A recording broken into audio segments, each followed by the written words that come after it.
My white CEO wife banned me from her glass tower like I was some kind of threat.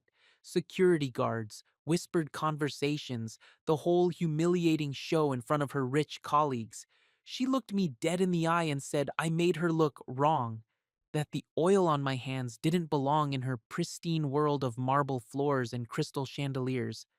What she didn't know was that while she was busy hiding me like her dirty little secret, I just inherited something that would change everything. 17% of her precious company and the power to walk into any boardroom as the second largest shareholder. The same building where they treated me like hired help, I basically owned it. But here's the thing about betrayal, it cuts both ways. And sometimes the person you're trying to destroy has been holding all the cards from the very beginning. The look on her face when I walked into that board meeting as her new business partner was worth every moment of humiliation she put me through. If you're watching this, hit that subscribe button and tell me where you're watching from, because this story about power, betrayal, and the sweetest kind of justice is just getting started. The early morning sun cut through the garage windows, casting long shadows across the oil stained concrete floor. Marcus Reed wiped his hands on a clean rag and stepped back from Mrs. Henderson's Honda. The engine purred like a satisfied cat. Perfect. All done, Mrs. H. He called to the gray haired woman sitting in the waiting area with her coffee. She'll run smooth for another 50,000 miles. Mrs. Henderson beamed. She'd been bringing her cars to Marcus for 5 years now, never questioned his prices, never looked at him like he was trying to pull something, just trusted him to do right by her. You're a blessing, Marcus, she said, counting out cash from her worn wallet. My daughter keeps telling me to take it to that fancy place downtown, but I tell her, nobody fixes cars like Marcus Reed. The words warmed him more than they should have. He took the money and walked her to the car, checking the hood one more time. Everything tight, everything clean. His phone buzzed against his pocket. Bring my lunch plus the signed maintenance form I forgot. Cass, no, please. No, when you get a chance. Just a command, like he was one of her assistants. Marcus stared at the screen. They'd been married for 2 years, together for 4. When had her texts started sounding like work orders? Trouble at home? Tasha's voice made him look up. His cousin leaned against the doorframe, 2 cups of coffee in her hands, and that knowing look on her face. Nah, just. He slipped the phone back into his pocket. Cass needs me to drop something off at her office. Tasha handed him a cup. The coffee was hot and black, just how he liked it. When's the last time she asked instead of told? It's not like that, isn't it? Tasha sipped her coffee, watching him over the rim. Marcus, you're a good man. You work hard. You treat people right. But that woman acts like you're her. Don't. The word came out sharper than he meant. Don't finish that sentence. Tasha held up her free hand. I'm just saying, respect goes both ways. Marcus turned away, focusing on cleaning his tools.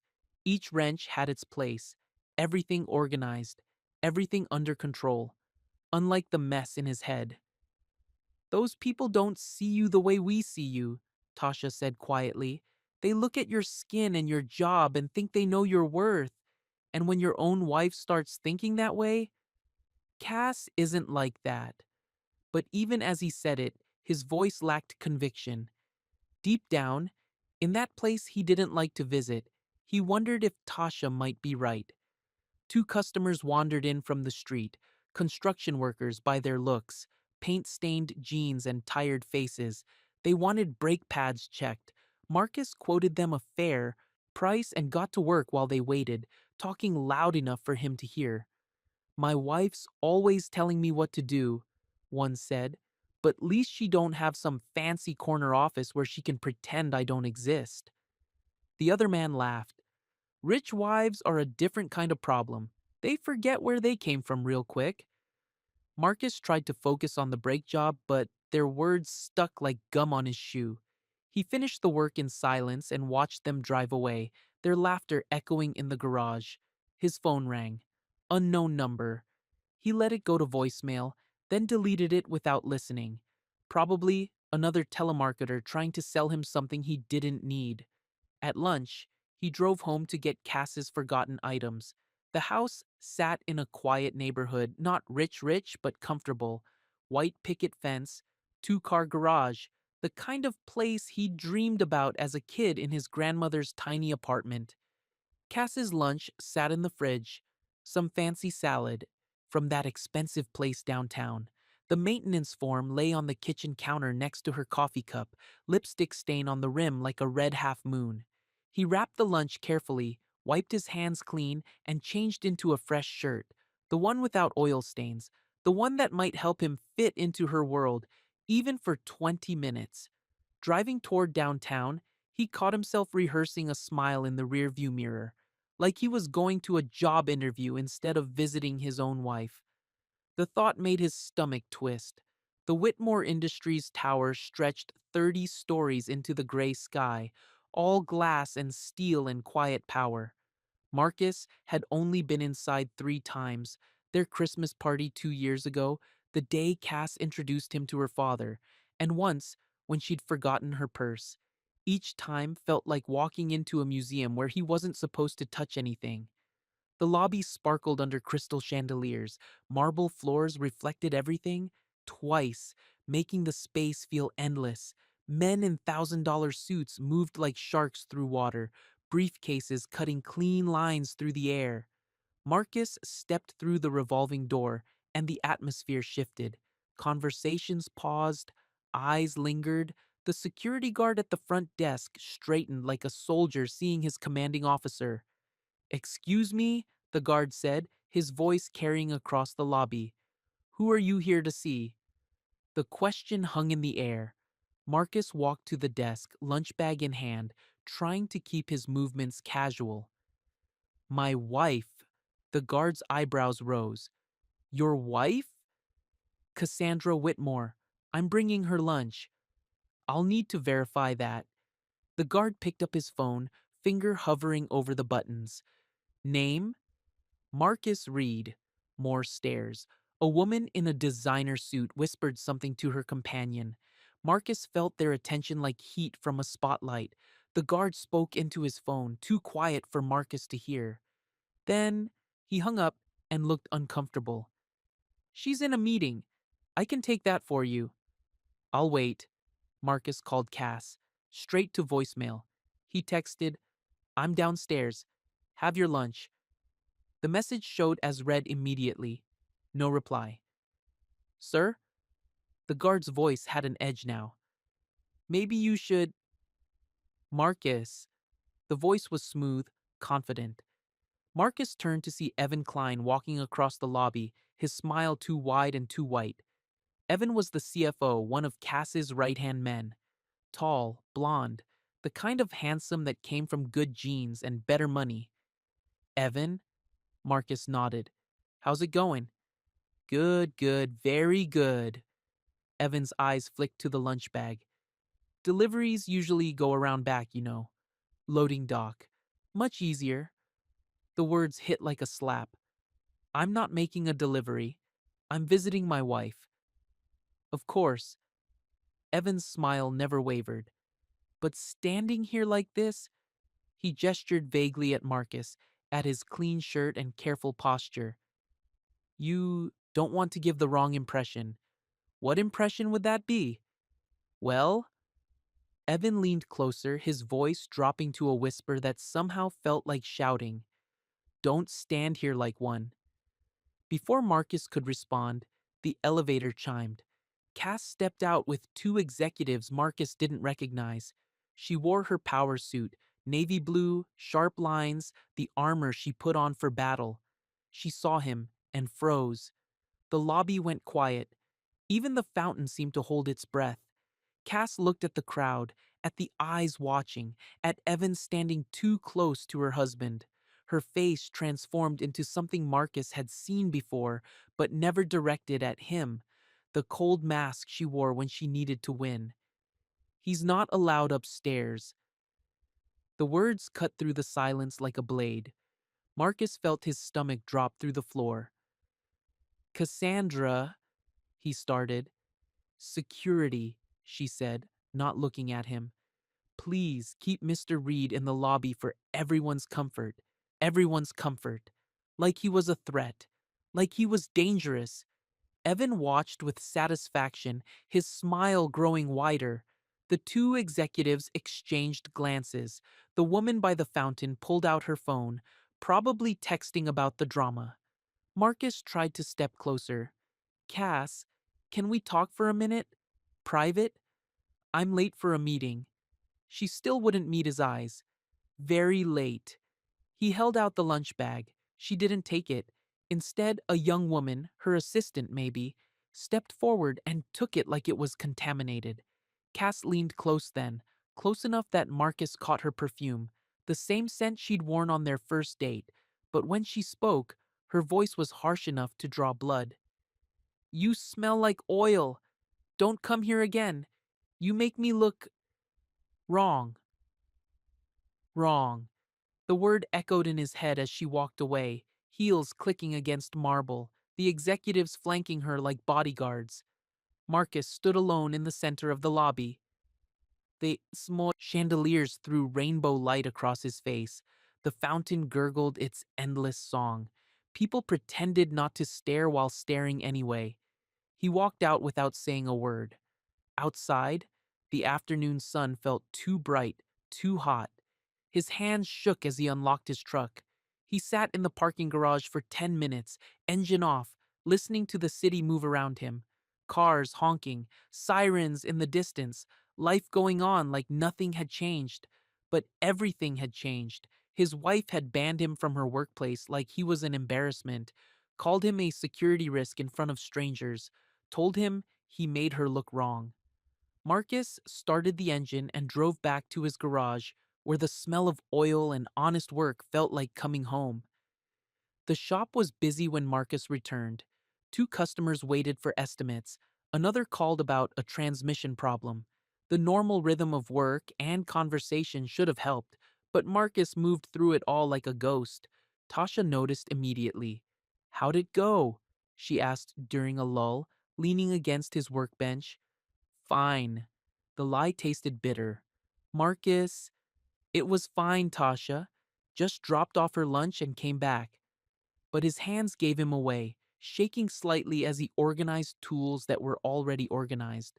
Tasha watched him for a long moment, then pulled over a chair. Sit, she said, and tell me what really happened. The words came out like water through a cracked dam. The security guard, the crowd, Evan's smile, Cass's cold mask and colder words, the way she'd looked through him like he was nothing. Tasha's jaw tightened with each detail. By the end, her hands were fists. That woman, she said. I want to drive over there right now and... No. Marcus grabbed her arm. No, you won't. I'm not giving them the stereotype they want. Angry black man causing trouble. You've got every right to be angry. Having the right and being smart about it are different things. Marcus rubbed his face, suddenly exhausted. She's my wife, Tasha. She's supposed to have my back. When's the last time she acted like it? The question hung between them like smoke. Marcus couldn't answer because he couldn't remember. Mr. Alvarez shuffled into the garage, keys in his weathered hand. He'd been bringing his cars to Marcus for 6 years, an old man with kind eyes and a gentle voice that carried the weight of experience. Marcus, my boy, he said, my truck's making that noise again. Marcus welcomed the distraction. He popped the hood and found the problem. Loose belt, easy fix. While he worked, Mr. Alvarez noticed his mood. Something troubling you? The old man asked. Just life stuff, Marcus said, tightening the belt. Marriage things. Ah, Mr. Alvarez nodded like he understood everything. I was married 43 years before my Rosa passed. You know what I learned? Marcus looked up from the engine. Respect is either given or demanded, but you can't buy it with patience. The words hit like a hammer on an anvil. Clear, final, true. Mr. Alvarez paid for the repair and patted Marcus on the shoulder. Don't let anyone make you smaller than you are, son. Not even someone you love.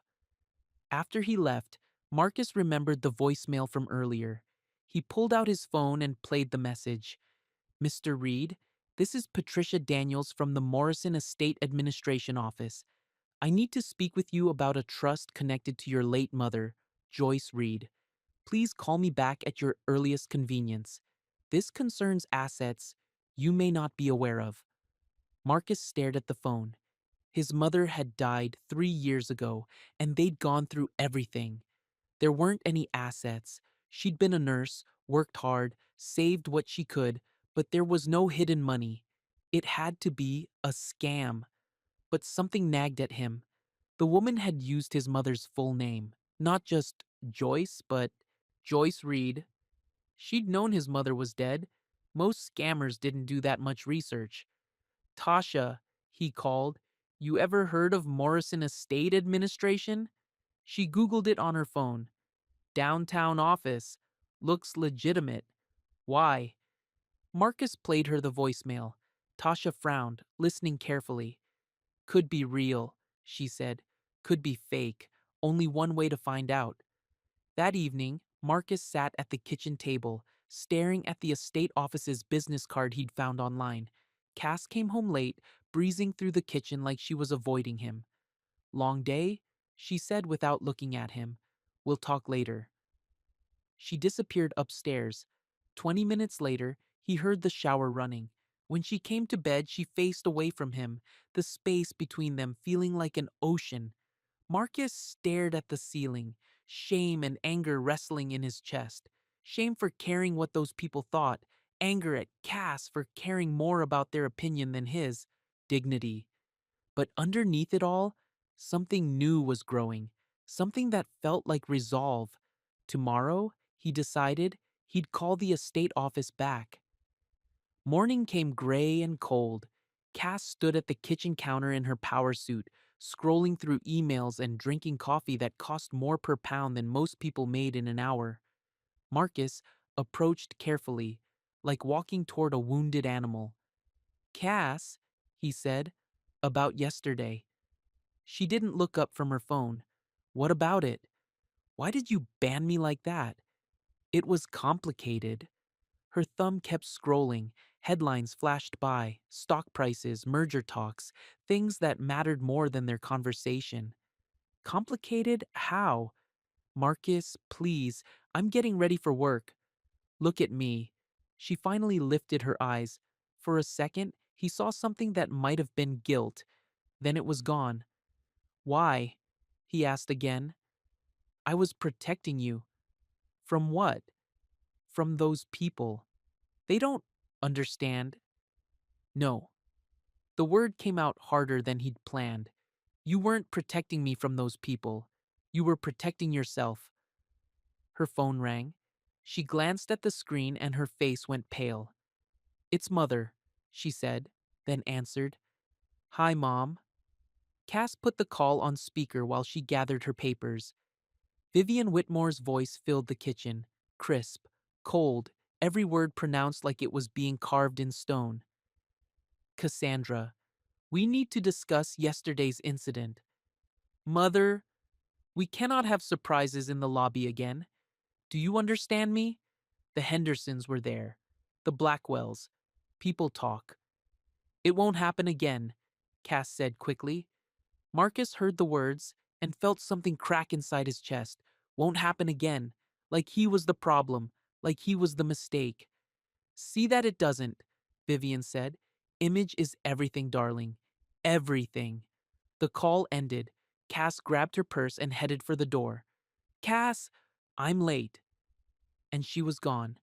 Marcus sat alone in the kitchen, surrounded by the smell of expensive coffee and the echo of his mother-in-law's voice. Image is everything. But what about truth? What about respect? What about the man who fixed her car when it broke down, who listened when she complained about work, who loved her even when she made it hard to? His phone sat on the table.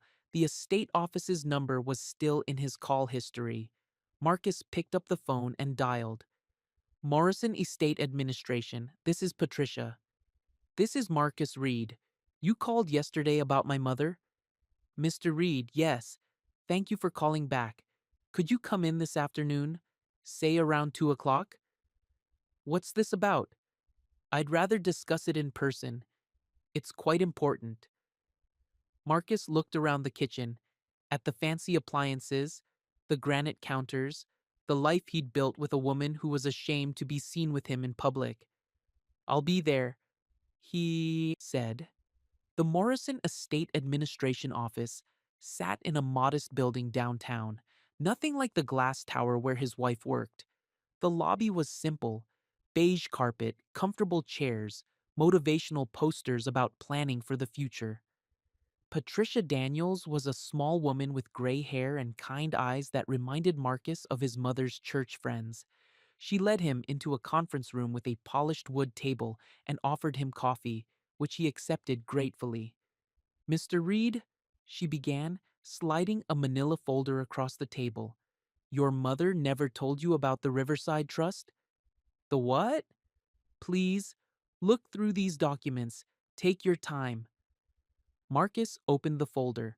The first page showed his mother's name in official type: Joyce Elizabeth Reed, beneficiary. The second page made his head spin: legal language about stock shares, dividend payments, something called silent partnership interest. I don't understand, he said. Patricia smiled, gently. 28 years ago, your mother worked as a private nurse for an elderly gentleman named William Morrison.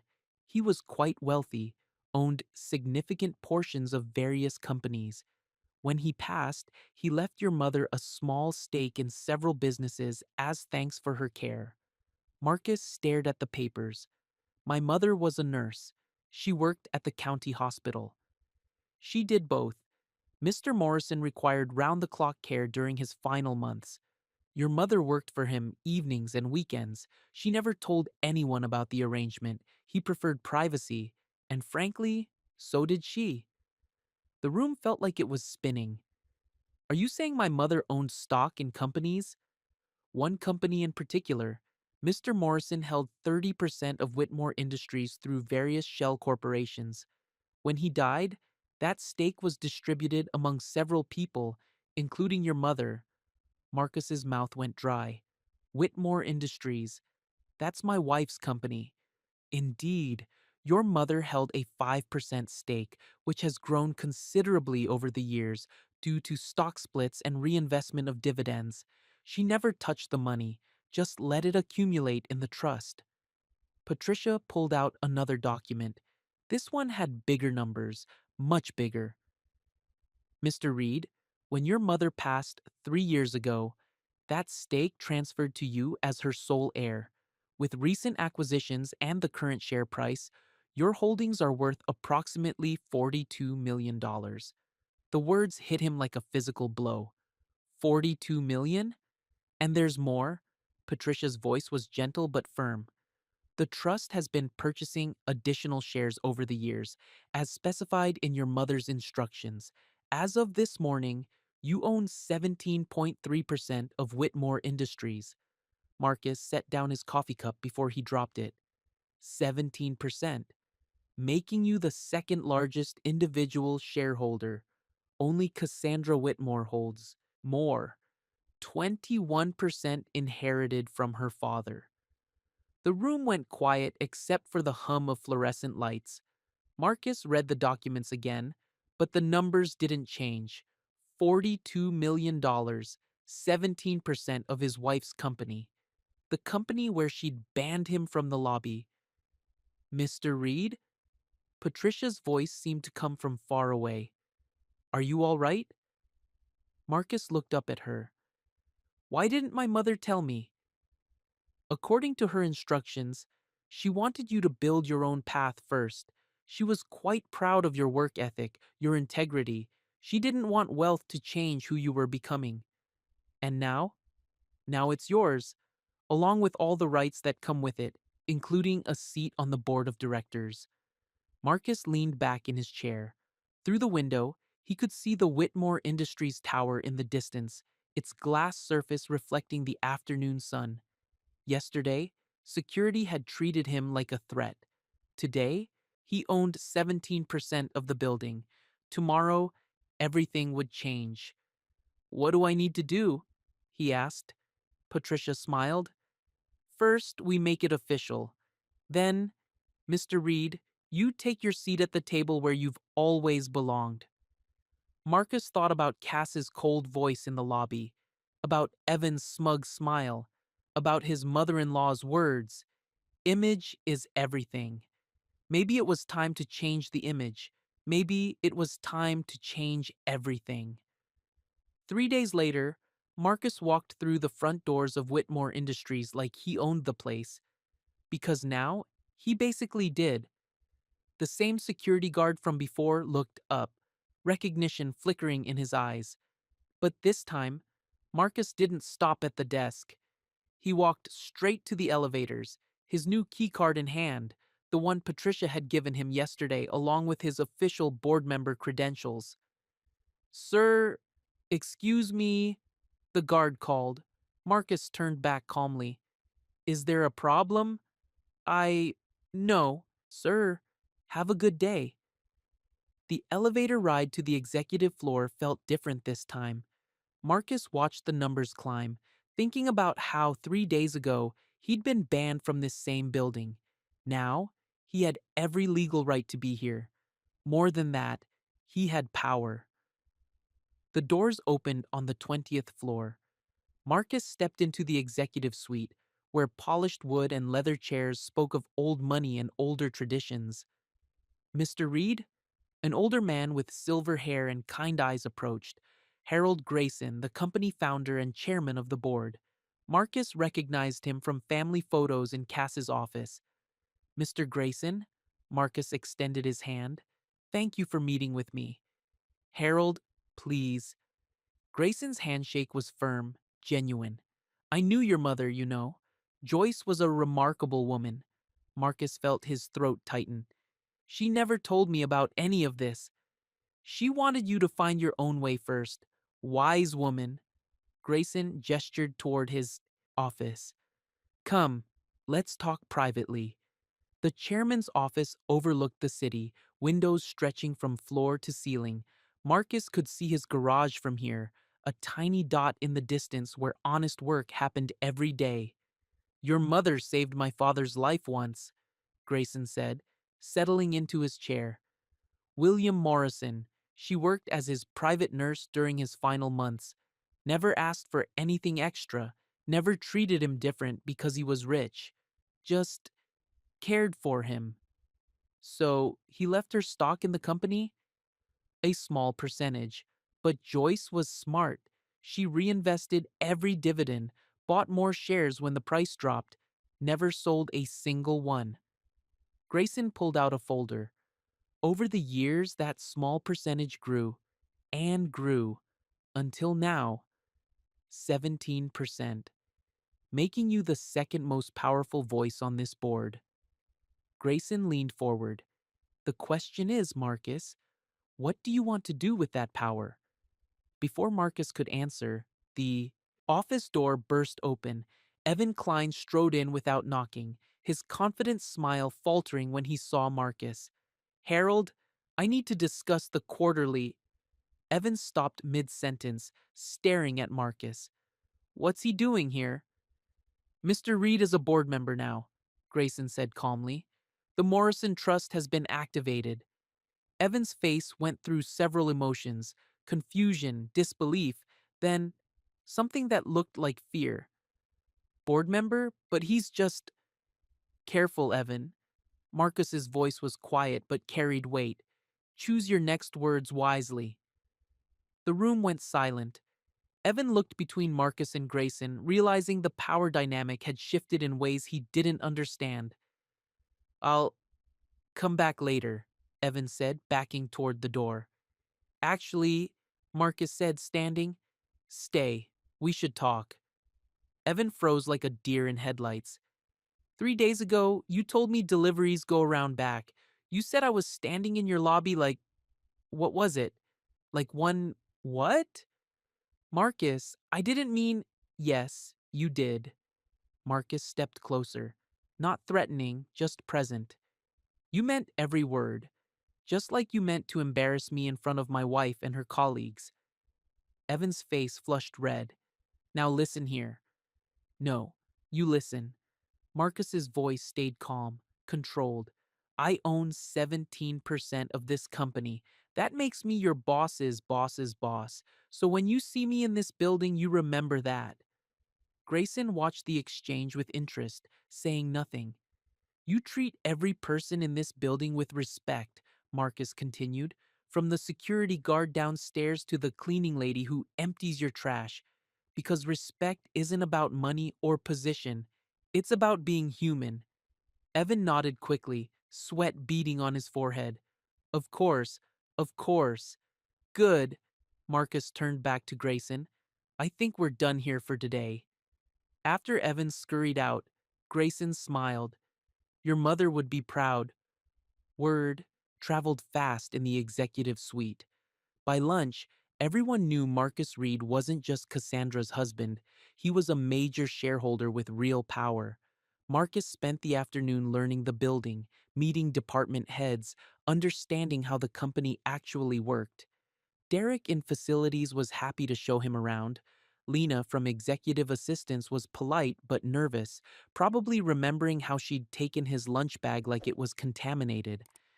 Mr. Reed, she said when they passed in the hallway, I wanted to apologize for the other day. I should have. You were following orders, Marcus said gently. No apology needed. But the kindness seemed to make her feel worse. Around 3 o'clock, Marcus was in Derek's office discussing building security when his phone buzzed. Cass, where are you? People are saying you're in my building. Marcus stared at the text. My building, not our building, not even the building. Her building. He didn't reply. 15 minutes later, Cass appeared in Derek's doorway. She wore her CEO mask, controlled, professional, but Marcus could see the storm underneath.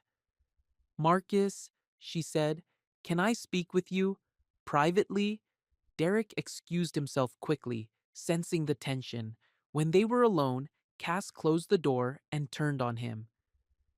What the hell are you doing here? Learning about my investment. Your what? Her voice cracked slightly. Marcus pulled out the documents Patricia had given him. Stock certificates, board appointment letters, ownership percentages in black and white. Cass read in silence, her face going pale. This can't be real. 17.3%, second largest shareholder after you. How? My mother. She worked for William Morrison before he died. He left her stock as payment for her care. Cass sank into a chair, the papers shaking in her hands. You've known about this for how long? 3 days. 3 days? And you didn't. Tell me? Marcus looked at her, really looked at her. The woman who'd banned him from this building, who'd called him a security risk, who'd told him he made her look wrong. Like you told me you were ashamed of me? The words hit like a slap.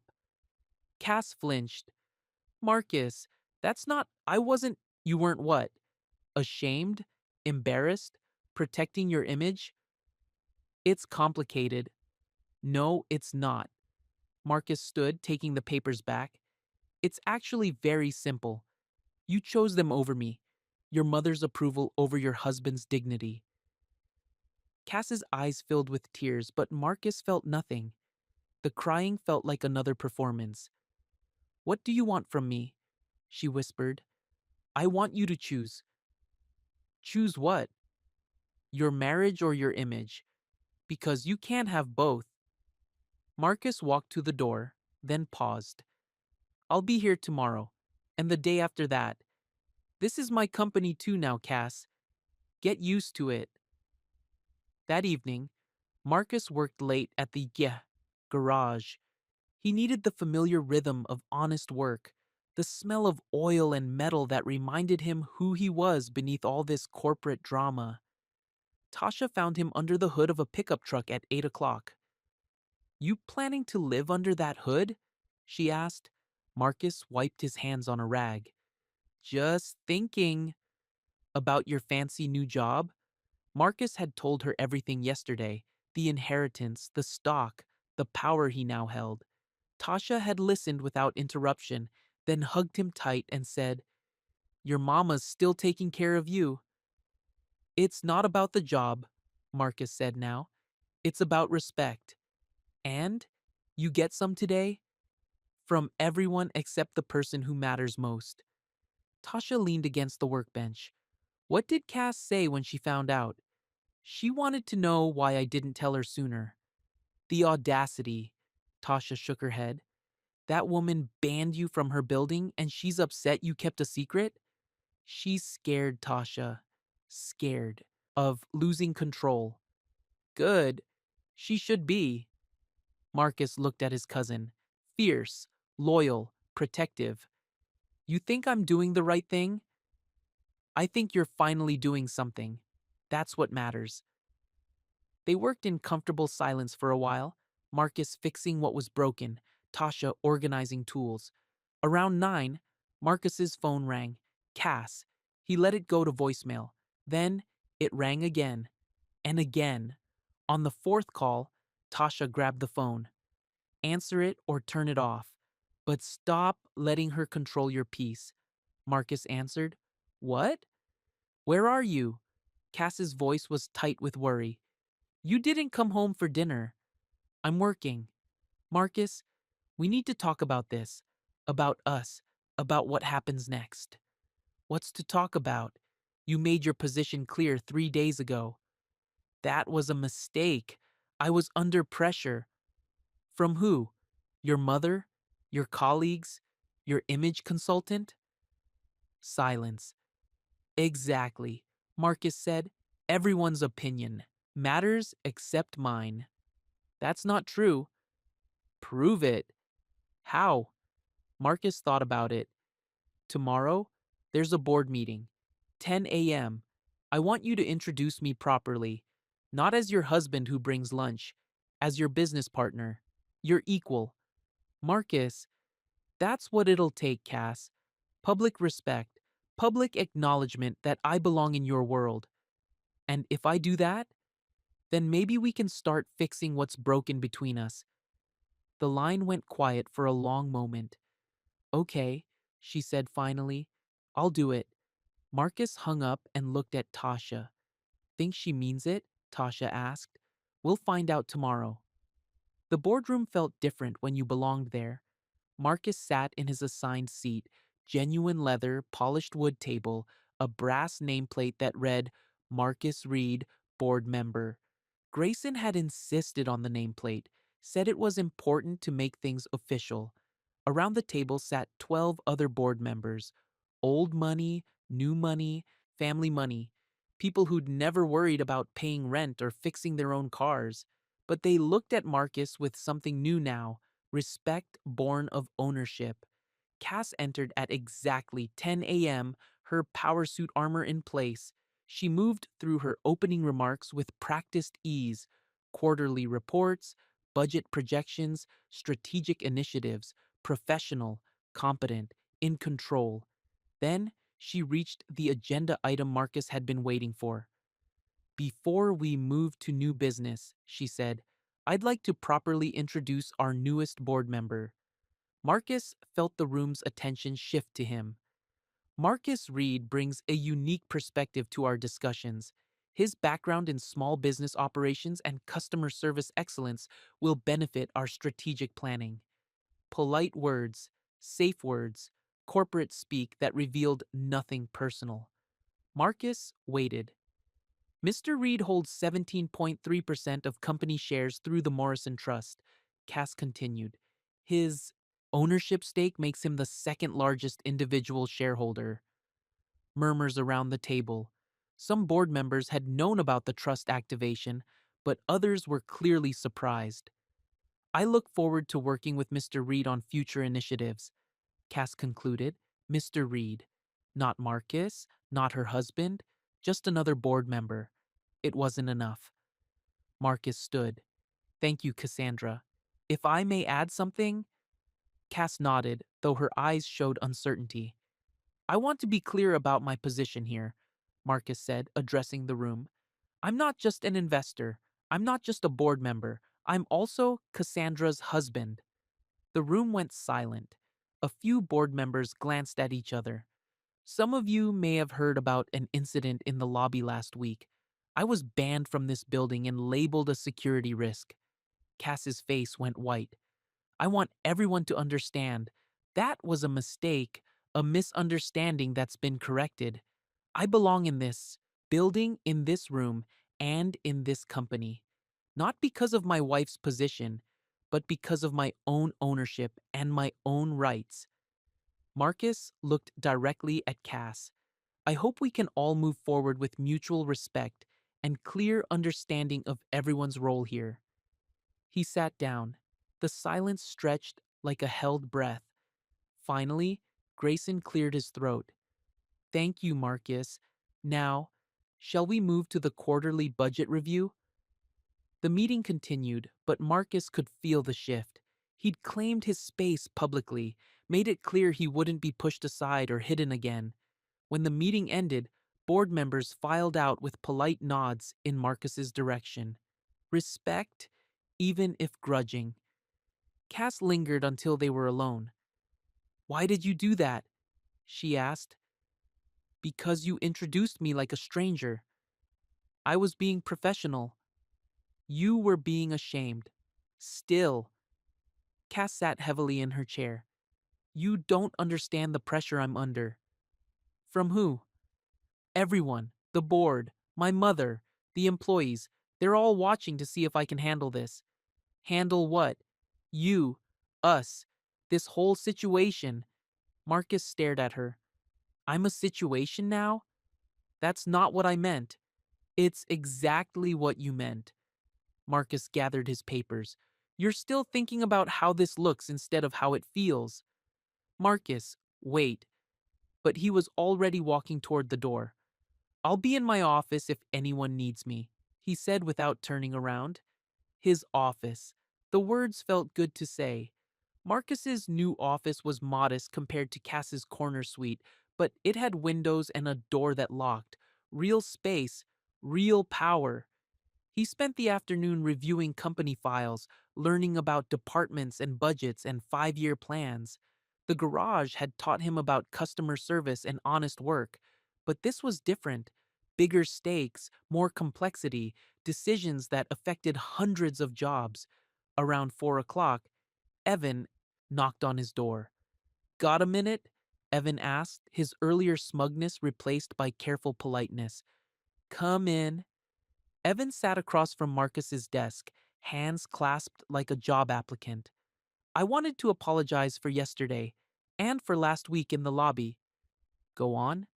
I made assumptions, said things I shouldn't have said. It was unprofessional. Marcus studied Evan's face. The apology felt rehearsed, calculated. What assumptions? Evan shifted uncomfortably. About who you were, what you were doing here. You mean you assumed I was just some black guy who didn't belong in your fancy lobby? The direct words made Evan flinch. That's not how I'd put it. How would you put it? Evan's mouth opened and closed like a fish. No words came. Here's what I think, Evan, Marcus said. I think you saw my skin color and my work clothes and decided I was nobody important. I think you enjoyed putting me in my place. And I think you're only sorry now because you found out I have power. Marcus, but here's the thing about power, Evan. It reveals character. Yours and mine. Marcus leaned forward. I could make your life very difficult here. Vote against your projects. Question your decisions. Maybe even have you removed. Evan went pale. But I won't. You know why? Evan shook his head. Because that's not who I am. I don't use power to hurt people, even people who've hurt me. Marcus sat back. But I will use it to protect myself. and to demand respect. Do we understand each other? Yes, sir. Good. Now, about the quarterly projections. They spent the next hour going over numbers and strategies. Evan was competent at his job, Marcus had to admit. Ruthless, maybe, but effective. Still, something about the man set Marcus's teeth on edge. The way his eyes calculated everything. The way his smile never reached those eyes. After Evan left, Marcus sat alone in his office, watching the city through his windows. Somewhere out there in a modest garage, Tasha was probably closing up shop for the day. Real work, honest work. This corporate world felt like a game with rules nobody explained. Power plays and political maneuvering, image over substance. But it was his world now too, and he was learning to play the game. His phone buzzed, a text from Cass. Dinner at home tonight, we need to talk. Marcus stared at the message. We need to talk. 3 days ago, she'd banned him from her building. Now she wanted to talk. Maybe it was time to hear what she had to say. Marcus typed back, I'll be there at 7. Time to see if his wife was ready to choose their marriage over her image, or if she'd already made her choice long ago. The house felt different when Marcus walked in at 7 sharp. Candles flickered on the dining room table. The smell of his favorite meal, pot roast and potatoes, drifted from the kitchen. Cass had changed out of her power suit into jeans and a sweater. More like the woman he'd fallen in love with 4 years ago, before titles and image became more important than truth. Smells good, Marcus said, hanging up his jacket. I made your favorite. Cass's smile seemed nervous, uncertain. Thought we could start over. They sat across from each other at the table they'd picked out together when they'd first bought the house, back when they'd talked about filling the extra bedrooms with children someday, when the future had seemed bright and simple. This is nice, Marcus said, cutting into the tender meat. I've been thinking about what you said today, about choosing. Marcus waited, chewing slowly. You're right. I've been choosing their approval over your respect, my mother's opinion over my husband's feelings. Cass's voice was quiet but steady. I'm sorry, Marcus. I'm really sorry. The words sounded genuine, but Marcus had heard apologies before, followed by the same behavior. What's different now? He asked. Seeing you in that boardroom today, watching you claim your space. You didn't ask permission. You didn't apologize for belonging there. You just belonged. I always belonged there, Cass. Just like I always belonged in your lobby. I know. God, I know that now. Tears gathered in her eyes. I was so worried about what they'd think. I forgot about what you'd feel. Marcus set down his fork. What are you going to do different? Everything. I want to start by telling my mother that she doesn't get to dictate our marriage anymore. And? And I want to make a public statement to the staff. Acknowledge what I did wrong and make it clear that you're not just welcome in our building. You're essential to it. Marcus studied his wife's face. The tears seemed real. The determination in her voice felt genuine. But trust, once broken, didn't heal with one conversation.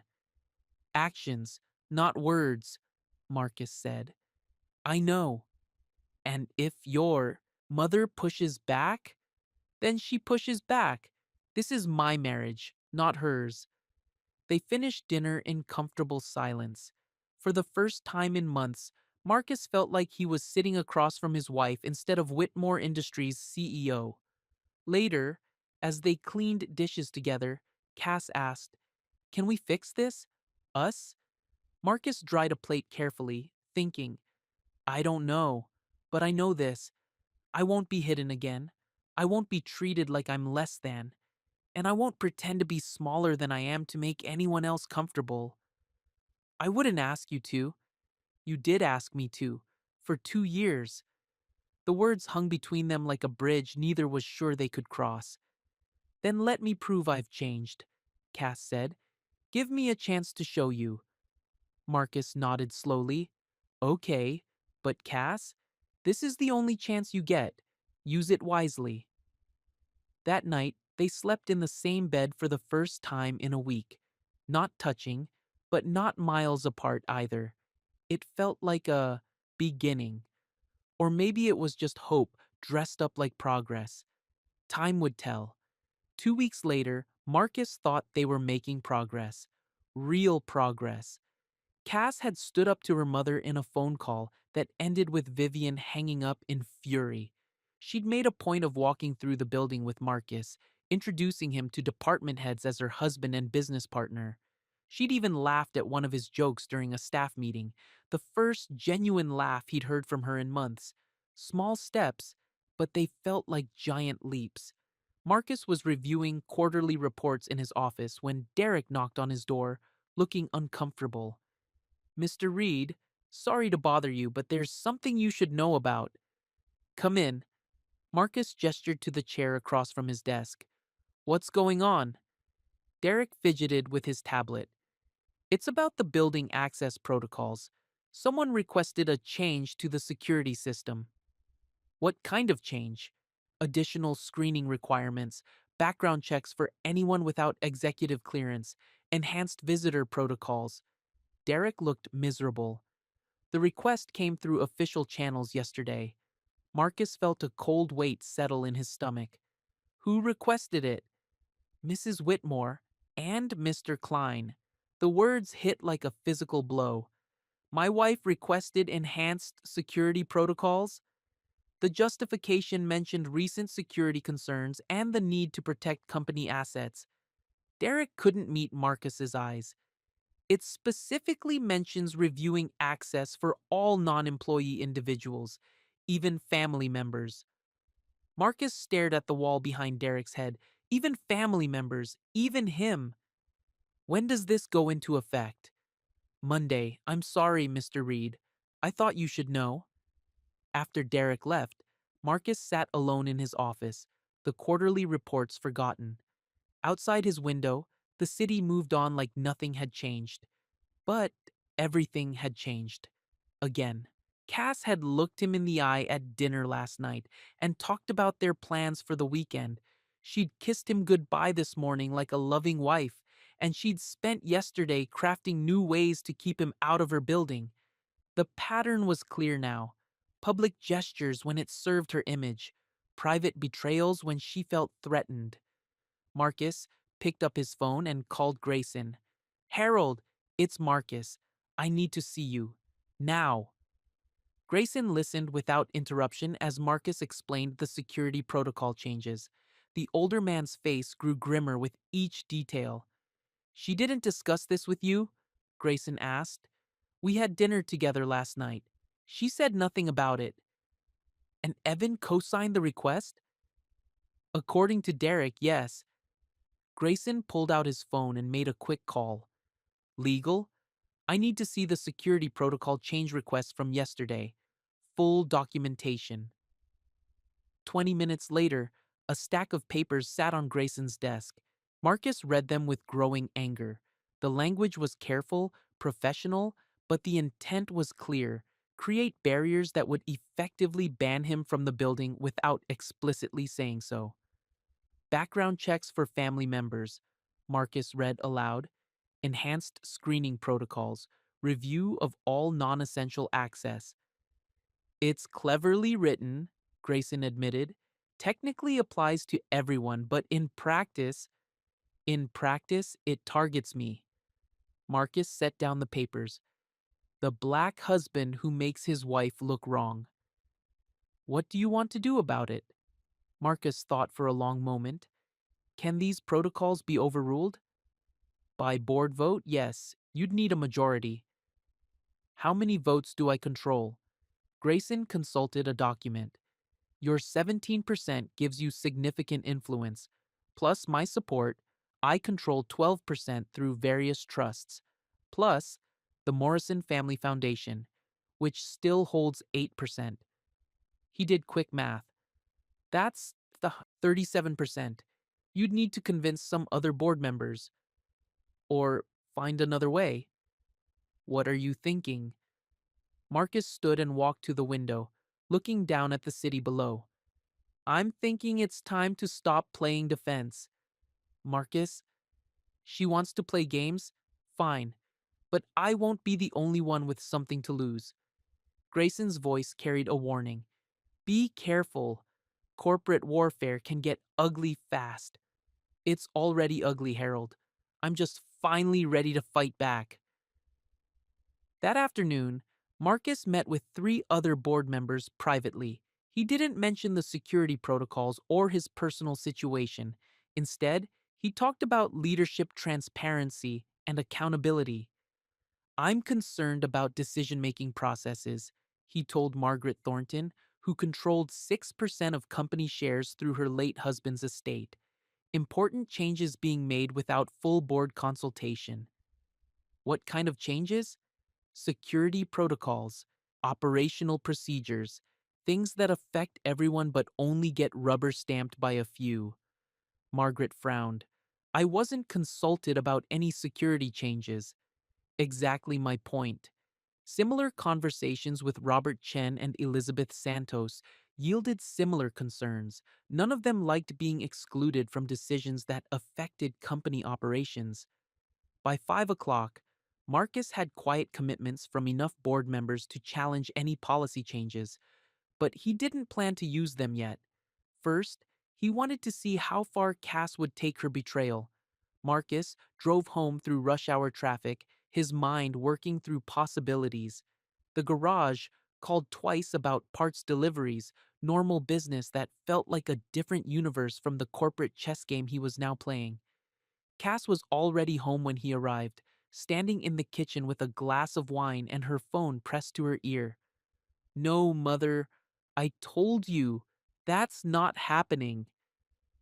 She saw Marcus and mouthed, sorry, while continuing the call. I don't care what the Hendersons think. Marcus is my husband, and he's staying that way. Marcus almost felt proud of her backbone. Almost. Then he remembered the security protocols and the feeling died. When Cass finished the call, she kissed his cheek and smiled. Long day. Mother's still upset about me choosing you over her social circle. Is she? Marcus poured himself a glass of water, studying his wife's face. I told her we're a team now, business and personal. She doesn't get to interfere anymore. The words sounded good. They would have meant everything 2 weeks ago. Now they felt like performance art. Speaking of business, Marcus said carefully, Derek mentioned something about new security protocols. Cass's face didn't change, but Marcus caught the slight stiffening of her shoulders. Oh, that. Just routine updates. Evan suggested we tighten things up after some concerns from the insurance company. What kind of concerns? General stuff. Access controls, visitor procedures, nothing major. Cass turned back to her wine, not meeting his eyes. Boring corporate stuff. Marcus waited, giving her a chance to tell him the truth. About the background checks, about the family member restrictions, about the fact that she'd essentially tried to ban him again, just more quietly this time. She said nothing. Huh, Marcus said. Evan seems to have a lot of opinions about security lately. He's the CFO. Security is part of his job. Is it? I thought his job was managing money. Cass shrugged. He wears a lot of hats. The conversation felt like walking through a minefield. Every word calculated, every silence loaded with meaning. Well, Marcus said, I'm sure whatever you two decided is for the best. He saw relief flash across Cass's face. She thought she'd gotten away with it. They made small talk through dinner, discussing weekend plans and mundane household details. Cass seemed relaxed, even affectionate. She laughed at his stories from the garage. She touched his hand when she passed his chair, all while hiding the fact that she'd spent yesterday figuring out new ways to keep him from her workplace. After dinner, as they cleaned dishes together, Marcus made a decision. I love you, Cass, he said quietly. She looked up, surprised by the sudden declaration. I love you too. Do you trust me? Of course I trust you. Why would you ask that? And do you respect me? Her hands stilled on the dish she was washing. Marcus, what's this about? Just answer the question. Do you respect me? Yes, yes, I respect you. You know I do. Marcus nodded slowly. Okay, I needed to hear you say it, because tomorrow he was going to find out if she meant it. Friday morning, Marcus arrived at the office early. He had 3 meetings scheduled with department heads, a conference call with potential vendors, and lunch with Grayson to discuss quarterly projections. A normal day for a board member and major shareholder. Except the new security protocols went into effect on Monday, which meant this might be his last normal day in the building. At 10 a.m., Marcus was reviewing vendor contracts when his phone rang. Derek, sounding stressed. Mr. Reed, I need to see you right away. Something's happened. Derek arrived at Marcus's office 5 minutes later, carrying a tablet and looking like he'd rather be anywhere else. What's wrong? Marcus asked. The security protocols. They've been accelerated. What do you mean? They're being implemented today. This morning. I just got the order from Mrs. Whitmore's office. Marcus felt the world tilt slightly. Today? Security wants to see you downstairs. They need to discuss your access status. The words hit like ice water. My access status. Mr. Reed, I'm sorry. I tried to push back, but the order came directly from the CEO. Marcus sat back in his chair, pieces clicking into place. Yesterday's conversation, Cass's careful performance, her relief when she thought he'd bought the insurance company story. She'd accelerated the timeline because she was afraid he'd find out and stop it. Who else knows about this? Marcus asked. Just security and executive staff. And Mr. Klein. He's the one who signed off on the acceleration. Of course, Evan was involved. Probably his idea in the first place. Derek, I want you to do something for me. Call Margaret Thornton, Robert Chen, and Elizabeth Santos. Tell them there's an emergency board meeting at 2 p.m. Full attendance required. Sir, I don't have authority to... I do. I'm calling the meeting under Article 7 of the corporate bylaws. Board member privilege for urgent matters. Marcus stood. And Derek, don't tell Mrs. Whitmore or Mr. Klein about the meeting. They'll find out when they get the official notice. Derek nodded and hurried out. Marcus walked to his window and looked down at the street below. 20 floors down, people went about their normal lives, working, shopping, living without drama or betrayal or corporate power games. He envied them. His phone buzzed. Cass. Late meeting tonight. Don't wait up. Love you. Love you. While she was implementing security protocols designed to keep him out of her building. Marcus deleted the message and called Tasha. I need you to close the garage early today, he said when she answered. Meet me at the office. Something big is going down. What kind of big? The kind where I stop being nice and start being powerful. The emergency board meeting was called for 2 p.m. in the main conference room. Marcus arrived 15 minutes early to find Margaret Thornton already there, looking curious and slightly annoyed. Marcus, what's this about? I had to cancel 3 appointments. Corporate governance, issues that need immediate attention. Robert Chen and Elizabeth Santos arrived together, followed by 4 other board members who'd gotten word about the meeting. Grayson came in looking concerned, but supportive.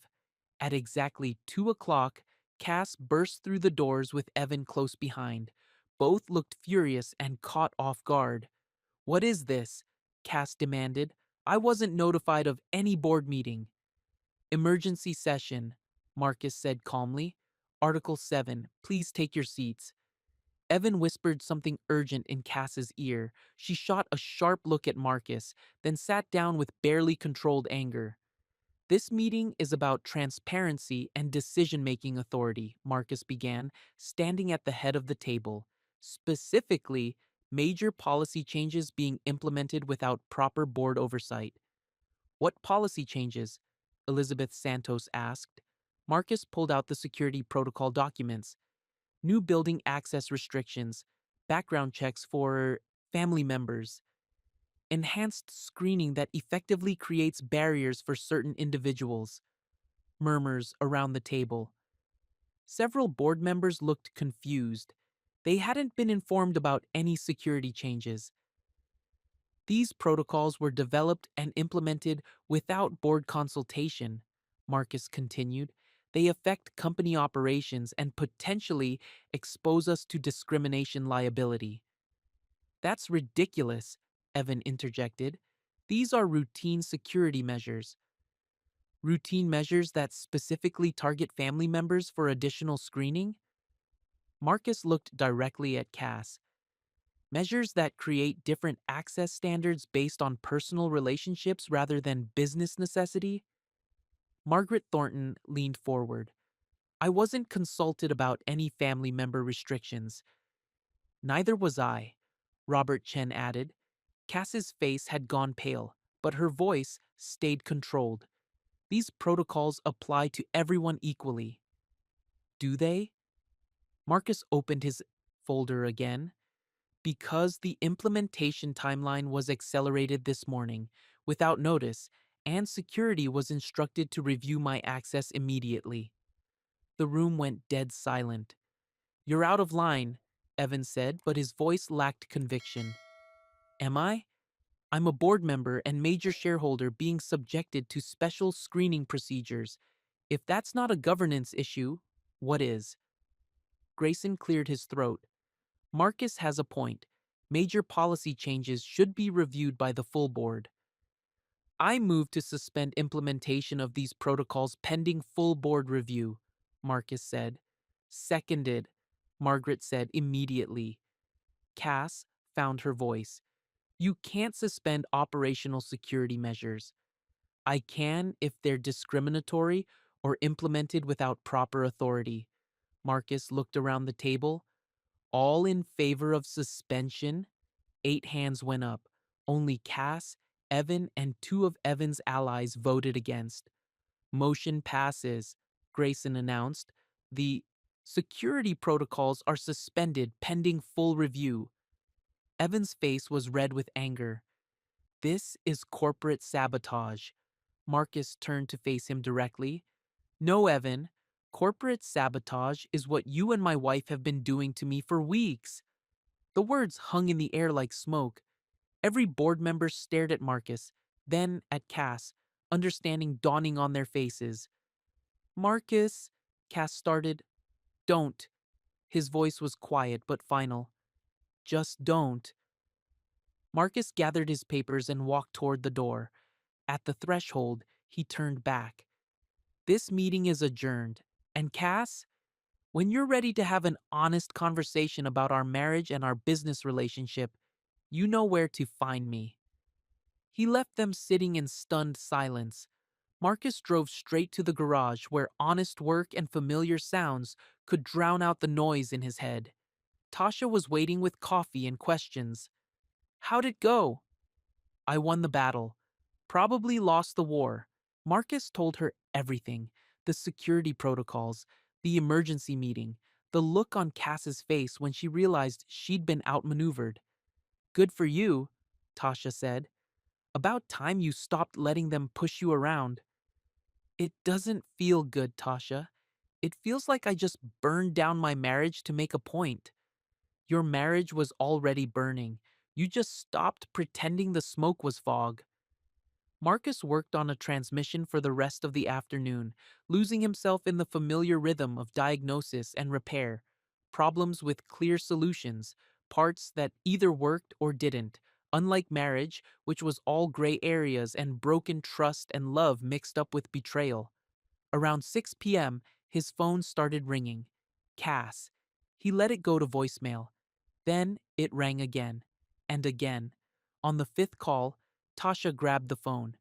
Answer it or I will, Marcus answered. What? Where are you? Cass sounded like she'd been crying. We need to talk about this. Talk about what? Your secret security protocols? Your partnership with Evan?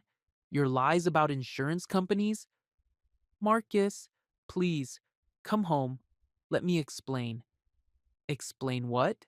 That you looked me in the eye last night and lied about boring corporate stuff? Silence. That's what I thought, Marcus said.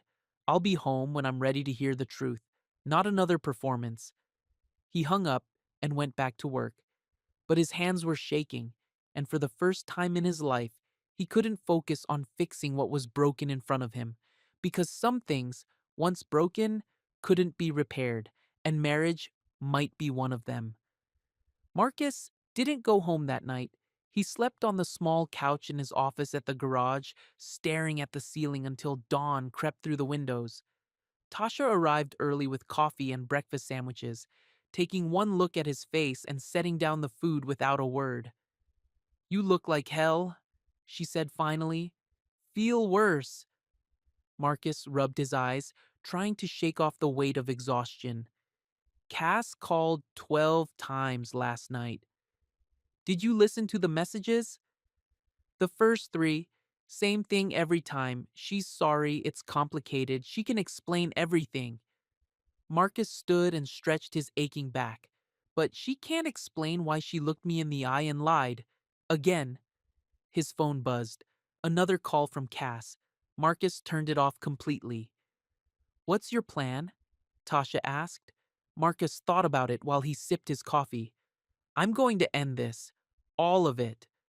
The marriage, the games, the lies, the whole pattern of her choosing everyone else over me. Marcus looked out at the street where normal people were starting their normal Saturday routines. I'm done begging for respect from someone who's determined not to give it. Tasha nodded. And Evan? Marcus's jaw tightened. Evan's been playing power games since day one. Time to show him what real power looks like. Around noon, Marcus drove to the Whitmore Industries building. Saturday meant lighter security, fewer witnesses.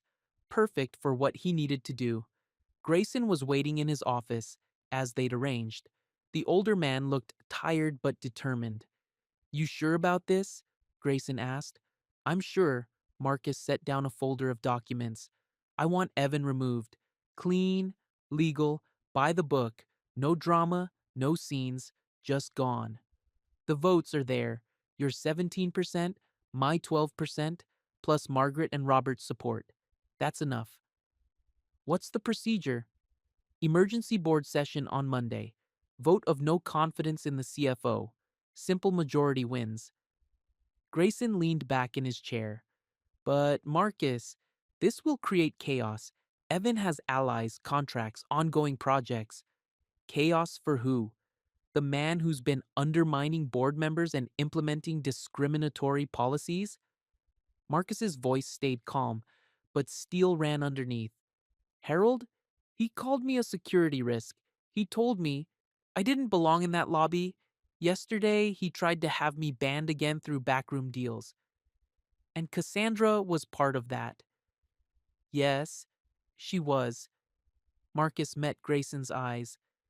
But I'm not removing my wife from her job. I'm removing the man who's been poisoning her against her own husband. Grayson was quiet for a long moment. Your mother would be proud of how you're handling this. My mother taught me to stand up for myself without becoming the villain. Marcus gathered his papers. Monday morning, 10 a.m. Monday morning. Sunday evening, Marcus finally went home. Cass was waiting in the living room, still in her pajamas, eyes red from crying. She looked up when he walked in, hope and fear warring in her expression. Marcus, her voice was barely a whisper. You came home. I live here. Marcus set down his keys, studying the woman he'd married 4 years ago. She looked smaller somehow, fragile in a way that had nothing to do with physical size. I need to explain. No, you need to listen. Marcus sat across from her, maintaining distance. Because I'm only going to say this once. Cass nodded, tears starting to flow again. I love you. I've loved you since our third date when you cried watching that stupid movie. I loved you when you introduced me to your parents and your mother looked at me like I was something stuck to her shoe. I loved you through every slight, every awkward moment, every time you chose their comfort over my dignity. Marcus's voice stayed steady, matter of fact. But love isn't enough anymore, Cass. It never was. What else do you want from me? The question came out like a sob. I want you to choose, really choose. Not just say the right words when you're caught, but actually decide what matters more, your marriage or your image. I choose you.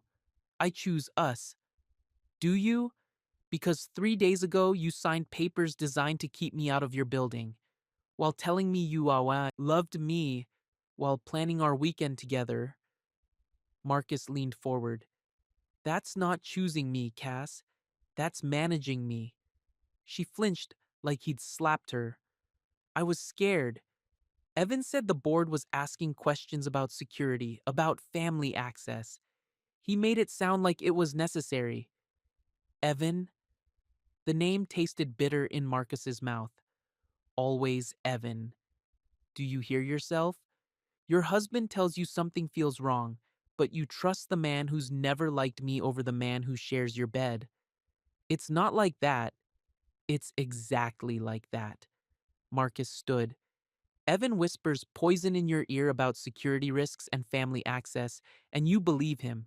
Because deep down, you think he might be right about me. That's not true, isn't it? When you see me in that lobby, do you see your husband? Or do you see what they see? A black man who doesn't belong in their world. The question hung between them like a blade. Cass opened her mouth to answer, then closed. It then opened it again. The silence was answer enough. Tomorrow, there's going to be a board meeting, Marcus said quietly. Evan will be removed as CFO. Clean vote, no drama. Cass's face went white. Marcus, you can't. I can. I will. The man has been undermining board members and implementing discriminatory policies. That's grounds for removal. But the company needs him. He knows all the financial systems. The company will survive. The question is whether our marriage will. Marcus walked toward the stairs, then paused. I'll be sleeping in the guest room. When you're ready to choose, really choose, let me know. Behind him, Cass's sobs echoed through the house like a morning song. Monday morning arrived gray and cold. Marcus dressed carefully, his best suit, the one Cass had helped him pick out for their wedding. He wanted to look like a man who belonged in that boardroom, because today he was taking back his power once and for all. The boardroom filled slowly. Margaret Thornton arrived with a briefcase and a determined expression. Robert Chen brought coffee and quiet support. Elizabeth Santos looked curious but sympathetic. Grayson called the meeting to order at exactly 10 a.m. Cass entered with Evan, both looking like they'd rather be anywhere else. This emergency session addresses concerns about executive leadership and corporate governance, Grayson announced.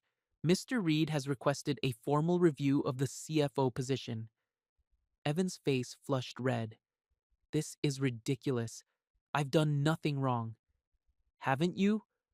Marcus stood, his voice calm and professional. Let's review your recent actions. Marcus opened his folder. Implementing security policies without board approval, creating discriminatory access protocols targeting family members, attempting to bypass normal corporate procedures through executive manipulation. Those policies were necessary. Were they, or were they personal? Were they? Marcus looked directly at Evan. Because from where I sit, it looks like you've been using your position to settle personal grievances. The room went quiet. Board members looked between Marcus and Evan, understanding dawning on their faces. That's absurd, Evan said, but his voice lacked conviction.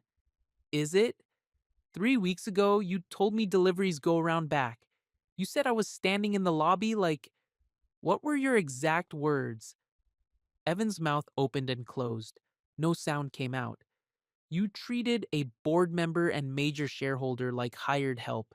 Then, you tried to implement policies to keep me out of my own building. Marcus's voice never rose, but it carried weight. That's not corporate governance. That's personal vendetta. Margaret Thornton leaned forward. Is this true, Evan? Evan looked around the table, searching for allies. You people don't understand how business works. Sometimes difficult decisions. Sometimes what? Robert Chen's voice was sharp. Sometimes we implement racist policies in the name of security. The word hung in the air like a bomb. Evan's face went from red to white. I never said, you didn't have to say it, Marcus said quietly. Your actions spoke loud enough. Grayson called for the vote. All in favor of removing Evan Klein as CFO? 8 hands went up. Only Evan and 2 of his closest allies voted against. Motion carries, Grayson announced. Mr. Klein, you have 1 hour to clear out your office. Evan stood, his face twisted with rage. This is a mistake. You people have no idea what you're doing. Actually, Marcus said, I think we know exactly what we're doing. Evan stormed toward the door, then turned back with venom in his voice. You think this changes anything? You think removing me makes you belong here? You people never understand. The words died in his throat as he realized what he'd said. You people, in front of a room full of witnesses. The silence was deafening. Thank you for making this easy, Marcus said. Security will escort you out. After Evan left, the boardroom felt lighter somehow, like a poison had been drawn from a wound.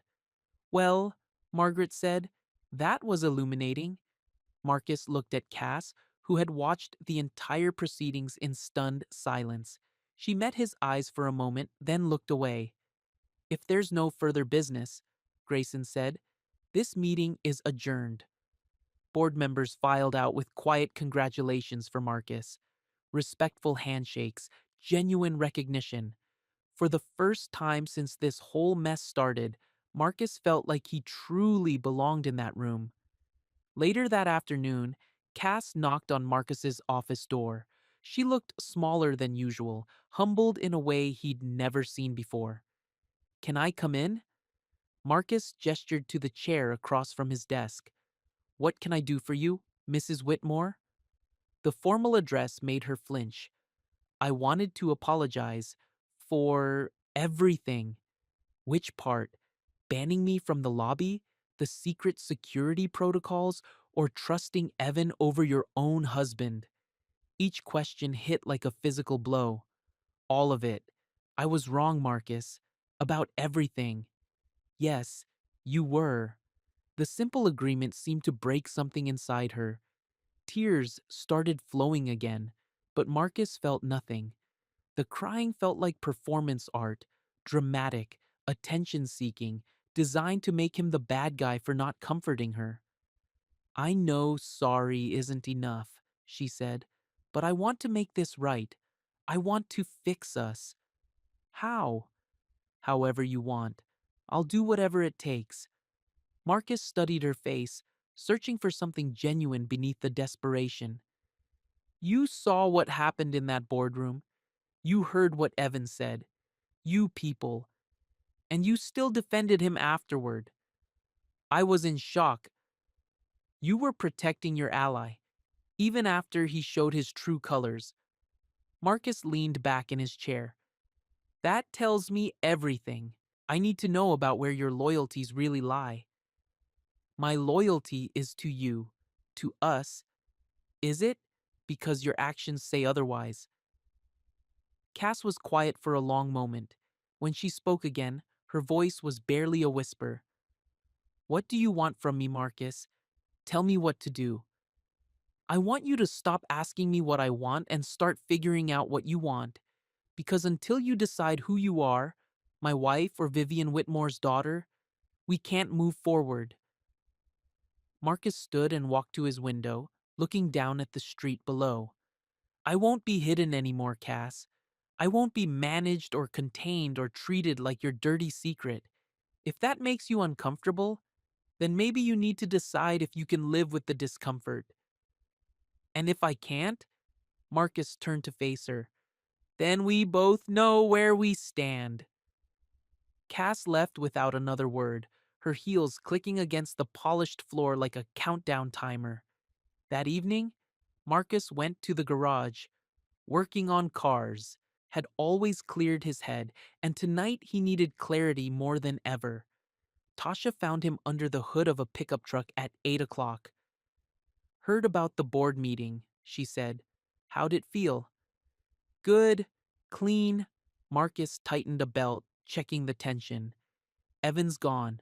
No drama, no scenes, just consequences for his actions. And Cass? Marcus was quiet for a moment, still choosing image over substance, still asking me to make it easy for her instead of doing the hard work herself. You gonna divorce her? The question hung in the air like exhaust fumes. Marcus had been avoiding it for weeks, but now it felt inevitable. I don't know. Maybe. Probably. He wiped his hands on a rag, thinking. I keep hoping she'll choose us, choose to be better. But hope isn't a strategy, and I can't build a marriage on maybe. What would it take? For her to prove she's changed? Marcus thought about it. Public accountability, real consequences for her actions, standing up to her mother permanently, not just when it's convenient. Think she'll do it? No. I think she'll keep making the same choices and expecting different results. They worked in comfortable silence until closing time. Marcus felt peaceful for the first time in weeks. Not happy exactly, but centered. Like he'd finally stopped fighting against the current and started swimming toward shore. His phone buzzed as he locked up the garage. Cass. I called Mother and told her she doesn't get a vote in our marriage anymore. I told her if she can't respect you, she can't be part of our lives. She hung up on me. Marcus stared at the message. It sounded good. It sounded like the kind of stand he'd been asking her to take for 2 years. But words were easy, actions were harder. He didn't reply. 2 weeks later, Marcus stood at his office window, watching the morning traffic crawl through downtown streets. The city moved in its familiar rhythm. People, going to jobs, building lives, making choices that mattered. The Evans situation had resolved itself cleanly. A replacement CFO had been hired. Board meetings ran smoother without his toxic influence. The security protocols had been rewritten with input from all board members. Everything was working exactly as it should, except his marriage. Cass had made visible efforts over the past 2 weeks. She'd introduced him to visiting clients as her husband and business partner. She'd included him in executive dinners. She'd even told Vivian, publicly, at a charity event, that Marcus was off limits to her criticism. Progress, real progress. But Marcus couldn't shake the feeling that it was still performance art, still image management, just a better version of the same game. His phone buzzed. Derek from facilities. Mr. Reed, Mrs. Whitmore is asking to see you. She's in the small conference room on 22. Marcus found Cass waiting with coffee and a stack of papers. She looked nervous but determined. What's this about? Marcus asked, taking a seat across from her. I want to make a public statement to the whole company about what I did wrong and how I plan to fix it. She slid a draft across the table. Marcus read it carefully. The language was direct, honest, uncomfortable. She acknowledged banning him from the building. She admitted to implementing discriminatory policies. She took full responsibility without excuses. This is good, Marcus said, but why now? Because saying sorry in private doesn't fix public damage. If I humiliated you publicly, then I need to take responsibility publicly. Marcus looked at his wife, really looked at her. For the first time in months, she seemed genuine, scared, but genuine. "What did this cost you?" he asked. "Mother cut me off completely. Said I'm an embarrassment to the family name." Cass's voice stayed steady, but Marcus could hear the pain underneath. "The Hendersons don't return my calls anymore. Half my social circle thinks I've lost my mind. And? And they can all go to hell. I'm tired of living for their approval." The words carried weight, not rehearsed, not calculated, just exhausted honesty. "If you do this," Marcus said, "there's no taking it back, no returning to the way things were." Good. The way things were was killing us. That afternoon, Cass called an all-staff meeting. The main conference room filled with employees from every department: executives, assistants, security guards, maintenance workers, everyone who'd witnessed or heard about the lobby incident. Marcus stood in the back, watching his wife take the hardest stand of her life. "I called this meeting to address my behavior toward my husband, Marcus Reed," Cass began, her voice carrying across the room. "2 weeks ago, I banned him from this building and labeled him a security risk. This was wrong. It was discriminatory. And it will never happen again." The room was dead silent. "I let fear and social pressure override my values and my love for my husband. I prioritized image over integrity. I failed as a leader and as a wife." Marcus watched faces around the room: surprise, respect, recognition that this was real accountability. Going forward, Marcus Reed is welcome in every part of this building, not because of his ownership stake, but because he's my husband and he deserves respect. Anyone who has a problem with that can discuss it with me directly. When the meeting ended, employees approached Marcus with genuine warmth. Lena, from executive assistants, apologized again for taking his lunch bag like it was contaminated. Security guards who'd treated him as a threat now shook his hand with something approaching admiration. For the first time since this whole mess started, Marcus felt truly welcomed in the building that was legally his. That evening, Marcus and Cass sat in their kitchen, sharing. Take out Chinese food like a normal married couple.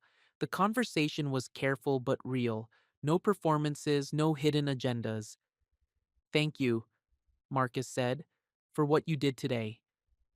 I should have done it weeks ago, but you did it now. That matters."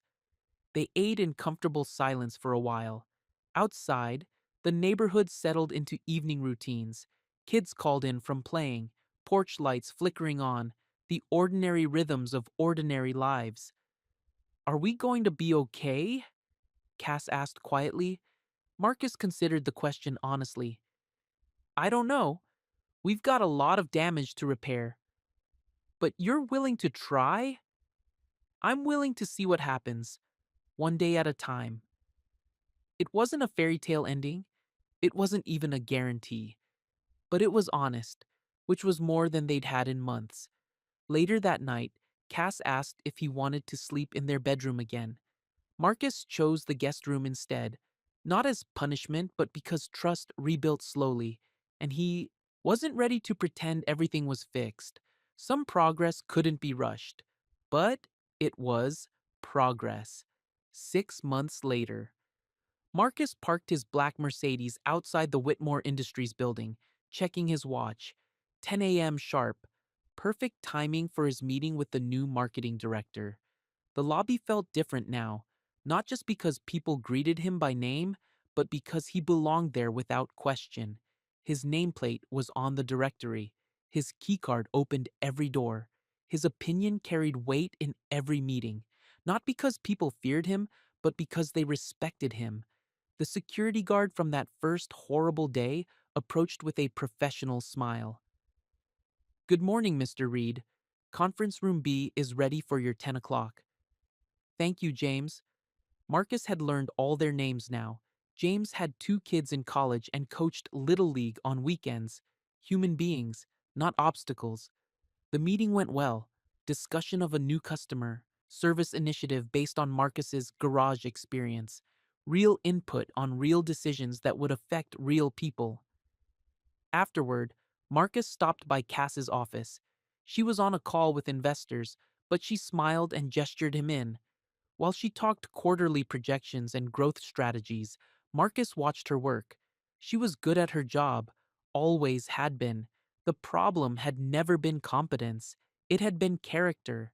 The willingness to sacrifice integrity for image. That was changing. Slowly, but changing. When her call ended, Cass looked up with genuine warmth. How'd the marketing meeting go? Good. Sarah's got solid ideas about customer retention. Lunch later? Can't.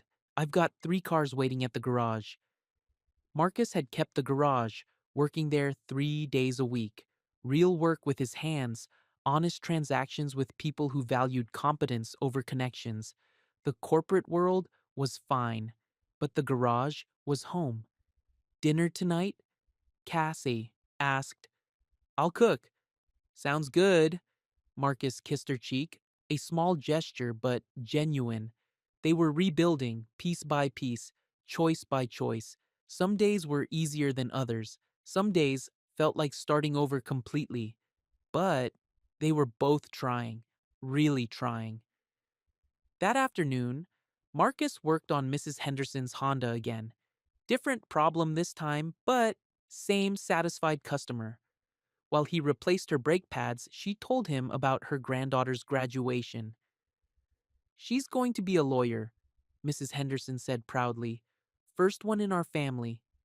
That's wonderful. You must be proud. I told her about you, how you work with your hands and your head, how you treat people right regardless of who they are. She said that's the kind of lawyer she wants to be. Marcus smiled, tightening the last bolt. Character matters more than credentials. Exactly what I told her. Driving home through evening traffic, Marcus thought about the day. The ditzy, successful meeting, Cass's genuine smile, Mrs. Henderson's proud grandmother stories, small things, normal things. But after months of corporate warfare and marriage crisis, normal felt like a gift. His phone buzzed at a red light. Cass, mother called, wants to have dinner next week to discuss our situation. I told her no. Some bridges need to stay burned. Marcus smiled, typing back, proud of you? 3 words, simple words, but they carried weight because they were true. At home, Cass was cooking his favorite meal, pot roast and potatoes, the same dinner she'd made when she was trying to apologize months ago. But this time felt different, less desperate, more hopeful. Good day? She asked, stirring gravy at the stove. Good day. You? Board approved the customer service initiative. Your idea's moving forward. Our idea, Cass smiled. Our idea. After dinner, they sat on the porch watching neighbors walk their dogs and kids ride bikes in the air. Fading daylight. Ordinary suburban peace. Do you forgive me? Cass asked suddenly. For everything? Marcus thought about the question honestly. I'm working on it. Forgiveness is a process, not an event. And do you still love me? Yes, but I love myself more than I used to. That makes me a better husband. Cass nodded, understanding. Love without respect was just emotional dependency, but love with boundaries. That was something worth building on. That night, Marcus went to bed in the guest room again, not as punishment or distance, but as choice. When he was ready to share a bedroom again, it would be because trust had been rebuilt, not because time had passed. Some mornings, Cass looked out her office window and saw his black Mercedes in the parking lot. Some mornings, it wasn't there. When it was, Marcus walked through the building with quiet confidence, not arrogance, just belonging. People stepped aside respectfully, not from fear, but from recognition. He'd found his place in her world without losing himself in the process, and she'd finally learned that his presence didn't diminish her, it completed her. The story wasn't over. Maybe it never would be. Marriage was an ongoing choice, renewed daily through actions and words and the small moments that revealed true character. But for the first time in years, Marcus felt like they were writing it together, as equals, as partners, as husband and wife.